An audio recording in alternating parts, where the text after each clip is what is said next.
Who knew the thing driving the world crazy right now is something K-pop fans have had for so long? This be called the Luhan virus. The Luhan virus. Symptoms are flawlessly waking up, and there's no way to really stop it because it hits you so fast.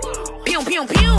For those who are so confused right now, the other day US politician Joe Biden accidentally said Luhan virus, as in former XO member, when I think he was trying to say Wuhan. And if you were on Twitter that night, fans took this opportunity and absolutely ran with it. And although K-pop fans get a bad rap on Twitter for doing stuff like this sometimes, I think this one was pretty hilarious. And actually, it's a pretty proud time to be a K-pop fan right now, as the community has been within the forefront of a lot of good lately, changing the perception, changing a lot of minds. Today we're going to do something not many people do on the internet.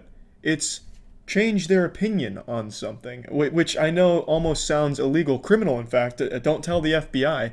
But yeah, you might remember a while ago I made a video on K-pop stans. I do have to say, the BTS K-pop stans, the BTS army, have really changed my perspective of them as a whole after something they've done recently. Charlie goes on to talk about how a lot of BTS fans donated their refunded ticket money to relief efforts, and beyond that, Jackson and GOT7 fans have also donated to various charities for his birthday. Monsta X, Stray Kids, and Idol have all taken a part of Twitch's stream event to raise money as well. It's one of those times that you're proud to be a part of the K-pop fandom because, you know, it's this kind of ridiculous, unnecessary negativity that sometimes makes it embarrassing. If you haven't seen it yet, hashtag apologize to Jisoo and respect Jennie blew up recently, and get this. It was directed toward a BLACKPINK fan account. Hold up, wait a minute.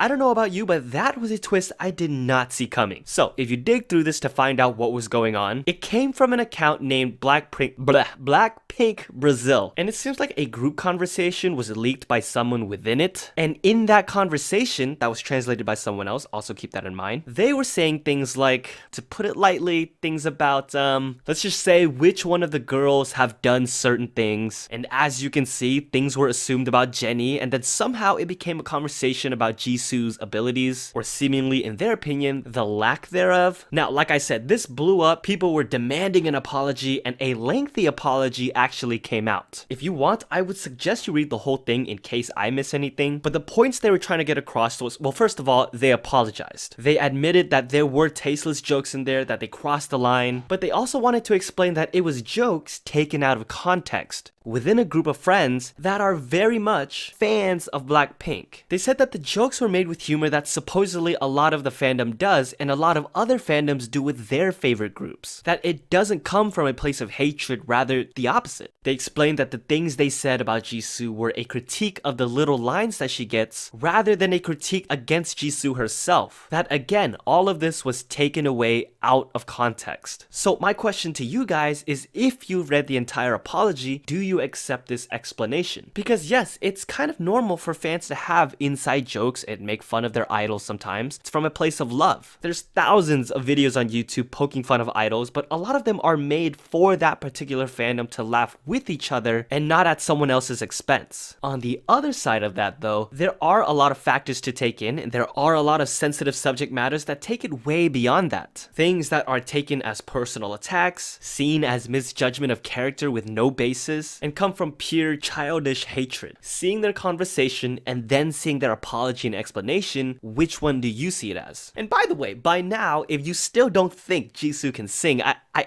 don't know what to say to you. I'm just glad she and the rest of BLACKPINK are actually in the studio. If you pieced all of their posts together from the 25th, you'll see that they were all in the same place. And then if you watch the first episode of Somi's reality show on YouTube, you'll realize that they were in the Black Label studio. Which, by the way, I think Somi is genius for the way she's marketing this series. First of all, she drops this hint to make us want to watch. And then this is kind of a secret, but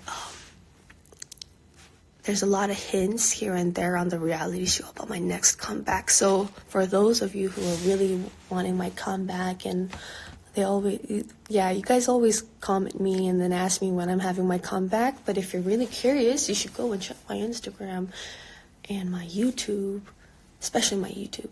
And then the next thing you know, everyone and every website is talking about her Lamborghini, just to find out it's not hers, but you'll have to wait for the next episode to find out what the Lambo is all about. Marketing! You know, it still catches me off guard sometimes when I realize that Somi and BLACKPINK are under the same parent company. Although YG Entertainment is about to start looking very different. Treasure is supposed to be debuting soon, notice I said supposed to. A new girl group is supposed to be debuting soon, notice I said supposed to. Not only debuts, but it looks like Winner has tipped over the first Enlistment domino. Jinwoo, Winner's oldest, has officially announced his enlistment in a letter to fans. They just released the song and music video for Hold, and their album is about to come out, yet he won't be able to promote with them. No wonder they were trying to push this out as soon as possible. I can't imagine what the YG landscape is going to look like once he comes back. 2AM's Jo Kwon just came back, and guys, this week has been a hit of nostalgia for me. But before I explain what I mean, I want to know what's nostalgic for you guys. And that all depends on when you got into K-pop and when it sucked you in. Different things are going to be nostalgic for us. Jo Kwon coming back and dancing to Feel Special in heels is nostalgic for me, because that's the era I started in when he was known for doing these girl group dances, yet when he took his shirt off still had the girls swooning. Like, how do you do that? Another reason why this week was nostalgic was because it was Kara's 13th anniversary. I don't know how many of you guys came up with Kara. I know Hara is a name we all recognize, and I wish she was here to celebrate this with the rest of the girls. But their music video for Step hitting 100 million views couldn't have happened at a better time. And if you haven't heard Step, I would personally argue that it's in the conversation for one of the best songs of the last decade. And while it was Seulgi's Red Pants that started my addiction, Kara's Mr. Pants may have planted those seeds in my mind.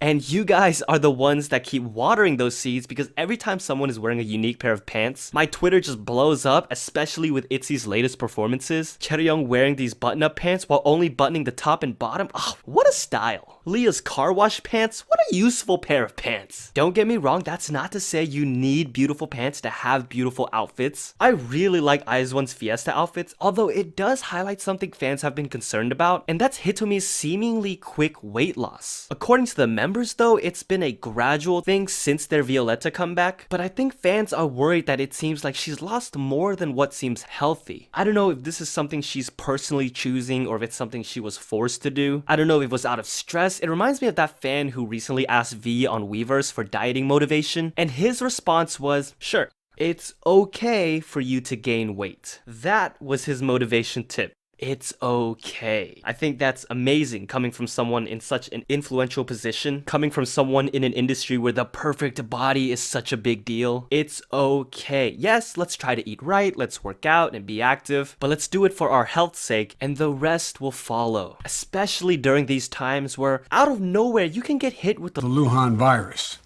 Pew, pew, pew.